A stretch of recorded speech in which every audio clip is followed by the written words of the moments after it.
নমস্কার। ব্যারাকপুর কল্পতরু নাট্য সংস্থার দুই তরুণ তুর্কি আমার অত্যন্ত প্রিয়জন মহাশ্বেতা ঘোষ ও সুমন্ত দাস আমাকে অনুরোধ করেছে আগামী ২৬শে সেপ্টেম্বর ঈশ্বরচন্দ্র বিদ্যাসাগরের দ্বিশতবর্ষ পূরণ হচ্ছে। এই দ্বিশতবর্ষে বিদ্যাসাগরের বাংলা নাটক তথা থিয়েটারে অবদান বিষয়ে কিছু বলার জন্য। এ প্রসঙ্গে প্রথমেই আপনাদের জানাই যে গত ২৭ এবং ২৮শে ফেব্রুয়ারি ২০২০ বাংলাদেশের জন ইতিহাস চর্চা কেন্দ্র ও বরিশাল বিশ্ববিদ্যালয়ের ইতিহাস বিভাগের যৌথ উদ্যোগে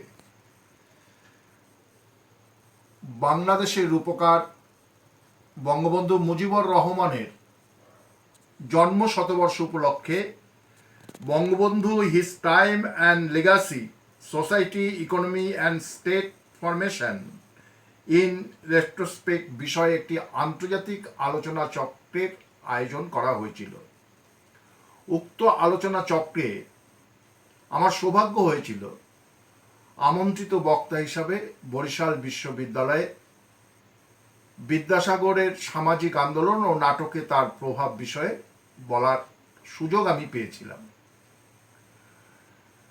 বিদ্যাসাগর অটল ব্যক্তিত্ব এবং অপরিসীম পুরুষত্বের অধিকারী ছিলেন, এ বিষয়ে আমরা সবাই জানি। বিদ্যাসাগর তার জীবনে 4টি কাজ করেছিলেন এবং 4টি মেয়েদের জন্য। 2টি বন্ধ করেছিলেন আর 2টি চালু করেছিলেন। বিধবা বিবাহ চালু করেছিলেন, নারী শিক্ষা চালু করেছিলেন, বহু বিবাহ বন্ধ করেছিলেন, বাল্য বিবাহ বন্ধ করেছিলেন। এই নারী মুক্তির যিনি অন্যতম প্রতীকপীঠ, সেই বিদ্যাসাগরের যখন দ্বিশতবর্ষ আসে তখন স্বাভাবিক কারণে বিদ্যাসাগরের নানা বিষয় নিয়ে নানা রকম মূল্যায়ন হয়। বাংলা থিয়েটারের সঙ্গে বিদ্যাসাগর ভীষণভাবে সম্পৃক্ত ছিলেন। বিদ্যাসাগর নাটক দেখতেন। বিদ্যাসাগর জোড়াসাঁকো নাট্যশালা, বিদ্যুৎসাহিনী রঙ্গমঞ্চ ইত্যাদির সাথে যুক্ত ছিলেন। বিদ্যাসাগর ন্যাশনাল থিয়েটারে নীলদর্পণ নাটক দেখতে গিয়ে রোক সাহেবের ভূমিকা নেতা অভিনেতা অবিনাশচন্দ্র করের অভিনয় দেখে চপ্পল ছুঁড়ে মেরেছিলেন, এই গল্প আমাদের জানা আছে।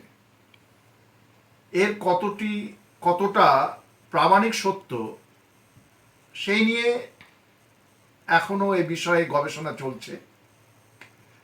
আবার বিদ্যাসাগর সম্পর্কে অনেকেই একটা অভিযোগ তোলেন যে যখন 1873 সালে শরৎচন্দ্র ঘোষ প্রতিষ্ঠিত বেঙ্গল থিয়েটারে প্রথম নিষিদ্ধ এলাকা থেকে 4 জন অভিনেত্রীকে মহিলা শিল্পী হিসেবে নেওয়া হয়েছিল, শ্যামাসুন্দরী, এলোকেশী, জগত্তারিণী ও গোলাপ সুন্দরী, যিনি পরবর্তী ক্ষেত্রে সুকুমারী দেবী নামে পরিচিতা হন। বিদ্যাসাগর এর বিরুদ্ধাচরণ করেছিলেন। যে মানুষটি আজীবন নারী স্বাধীনতা, নারী শিক্ষা, নারী মুক্তি আন্দোলনে ওতপ্রোতভাবে যুক্ত, তার জন্য অপমানিত হয়েছেন, লাঞ্ছিত হয়েছে এবং বিধবাদের বিবাহ দিতে গিয়ে নিঃস্ব হয়েছে, সেই মানুষটি কেন থিয়েটারে নিষিদ্ধ পল্লীর মহিলাদের নেওয়ার জন্য তিনি বিরোধিতা করলেন? এবং সেক্ষেত্রে মধুসূদন ভীষণ অগ্রগণ্য ভূমিকা সেদিন নিয়েছিলেন। তাই হয়তো মহিলা চরিত্রে মহিলা শিল্পীদের আগমন অনেকটা সহজ হয়েছিল। কিন্তু এ বিষয়ে আমাদেরও একটি তথ্য মাথায় রাখা দরকার, যে ঠিক তার ৩৭ বছর আগে অর্থাৎ ১৮৩৫ সালে শ্যামবাজারে নবীন বসুর থিয়েটারে নিষিদ্ধ পল্লী থেকে মহিলাদের এনে অভিনয় করানো হয়েছিল। সেই নিয়ে সামাজিক স্তরে ভীষণভাবে একটা আন্দোলন শুরু হয়েছিল, এবং যে আন্দোলনের খবর বিদ্যাসাগর জানতেন, এবং বিদ্যাসাগর হয়তো ভেবেছিলেন যে সমাজ তখনও মানসিকভাবে এই নিষিদ্ধ পল্লী মেয়েদের মঞ্চে অবস্থান সেইভাবে মেনে নিতে পারবে না। পরবর্তী ক্ষেত্রে আমরা দেখেছি যে যখন বিনোদিনীর নামে একটা থিয়েটার হওয়ার কথা ছিল আরো কয়েক বছর পরে, তখনও কিন্তু বিনোদিনী কিংবদন্তি অভিনেত্রী তার সেই অভিনেত্রী সত্তা ছাড়িয়ে তাকে কিন্তু নিষিদ্ধ পল্লীর মেয়ে হিসাবে ট্রিট করে তার নামে একটি রঙ্গমঞ্চ গড়ে তোলা হলো না। সেই রঙ্গমঞ্চের নাম হয়ে গেল স্টার থিয়েটার। অর্থাৎ বিদ্যাসাগর যে দূরদর্শী ছিলেন সে বিষয়ে কোনো সন্দেহ নেই। আর যে কোনো কাজে সবাই একমত হবেন এটাও মনে হয় বাঞ্ছিত নয় বা যুক্তিসঙ্গত নয়। যাই হোক, বিদ্যাসাগর কিন্তু নাটকে ভীষণভাবে অনুপ্রাণিত হতেন, এবং সেই সময়ের অন্যতম শক্তিশালী নাটককার মাইকেল মধুসূদন দত্তের সাথে তার একটা বন্ধুত্বের সম্পর্ক ছিল। মাইকেল মধুসূদনের শর্মিষ্ঠা এবং কৃষ্ণকুমারী নাটক তার ভীষণ পছন্দ ছিল, এবং তিনি মধুসূদনকে অনুপ্রাণিত করেছেন এই নাটকের জন্য। মধুসূদনও তার বীরাঙ্গনা কাব্য, যেখানে 11টি পুরাণ, রামায়ণ, মহাভারতের নারী তারা তাদের স্বামীর বিরুদ্ধে, তাদের প্রেমিকের বিরুদ্ধে পত্র লিখছেন, তাদের প্রেম নিবেদন করছেন, তাদের কাছে কৈফিয়ত চাইছেন, সেই বীরাঙ্গনা কাব্যটি কিন্তু উৎসর্গ করেছেন বিদ্যাসাগরের নামে। বিদ্যাসাগর যখন এই সামাজিক আন্দোলন লিখছেন, আমরা জানি যে 1856 সালে বিধবা বিবাহ আইন পাশ হয়। 1857 সালেই উমেশচন্দ্র মিত্র বিধবা বিবাহ নাটক নামে একটি নাটক লিখে ফেললেন। 1854 সালে রামনারায়ণ তর্করত্ন কলিন্য প্রথা বিরোধী কুলিনকুলো সর্বস্ব নাটক লিখলেন। এই দুটি নাটকের অভিনয়ের ক্ষেত্রে ভীষণভাবে উৎসাহ দিয়েছিলেন বিদ্যাসাগর, সহযোগিতাও করেছিলেন। কারণ বিদ্যাসাগর জানতেন যে তার সামাজিক আন্দোলন অনেক বেশি প্রচার এবং দ্রুত মানুষের মনে পৌঁছে যেতে পারে একটি নাটকের মাধ্যমে, কারণ নাটকের শক্তি, এতটাই শক্তি আছে। এবং ওই সময় বিদ্যাসাগরের এই বিধবা বিবাহ আন্দোলন, বাল্যবিবাহ রোধ, বহু বিবাহ রোধ এবং নারী শিক্ষা, কলিন্য প্রথা বিরোধী সংগ্রাম ইত্যাদি বিষয়গুলো কিন্তু তখনকার নাটকগুলিতে বারবার ঘুরে ফিরে এসছে। এবং নাটকগুলির নাম যদি আমরা দেখি তাহলেই দেখব যে সেইখানে বিদ্যাসাগরের সেই আন্দোলন কতটা ক্রিয়াশীল ছিল, এই নাটকগুলোর মধ্যে তার প্রভাব কতটা ছিল।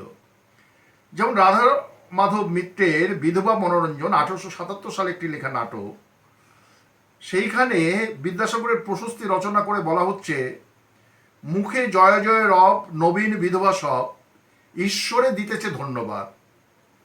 বা যদুগোপাল চট্টোপাধ্যায়ের চপলাচিত্ত চাপেল্য, বিহারীলাল নন্দীর বিধবা পরিণোৎসব, যদুনাথ চট্টোপাধ্যায়ের বিধবা বিলাস, বিধবা বিবাহ নাটক শ্রীময়ীর পীর বক্সের, হরিমোহন মুখোপাধ্যায়ের কাদম্বিনী নাটক, হরিশ্চন্দ্র মিত্রের ম্যাও ধরবে কে ইত্যাদি সব নাটকগুলোর মধ্যেই কিন্তু বিদ্যাসাগরের বিধবা বিবাহ আন্দোলনের প্রভাব পড়েছে। পাশাপাশি ধরুন বহু বিবাহ সম্পর্কে আমরা রামনারায়ণ তর্করত্নের নবনাটক, তারকচন্দ্র চূড়ামণির সপত্নী নাটক, হিন্দু মহিলা নাটক, প্রণয় পরীক্ষা নাটক, উভয় সংকট, মাঘ সর্বস্ব প্রহসন, দীনবন্ধু মিত্রের জামাই বাড়ি ইত্যাদি নাটকগুলো কিন্তু তখনও ভীষণ জনপ্রিয় হয়েছে। এবং মাঘ সর্বস্ব প্রহসনে দ্বিতীয় স্ত্রী বিধবা ননদ কামিনীকে এক জায়গায় বলছে, কেন লো আবাগী সর্বনাশী বিদ্যাসাগরের কাছে জানা আবার ভাতার জুটিয়ে দেবে। অর্থাৎ বিদ্যাসাগরের আন্দোলনের প্রভাবে তখন কিন্তু একাধিক নাটক রচিত হচ্ছে এবং আমাদের নাট্য সাহিত্য তাতে সমৃদ্ধ হচ্ছে।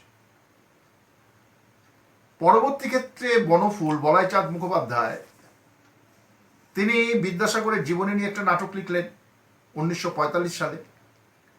তার আগে 1939 সালে তিনি শ্রী মধুসূদন নামে আরেকটি জীবনী নাটক লিখলেন।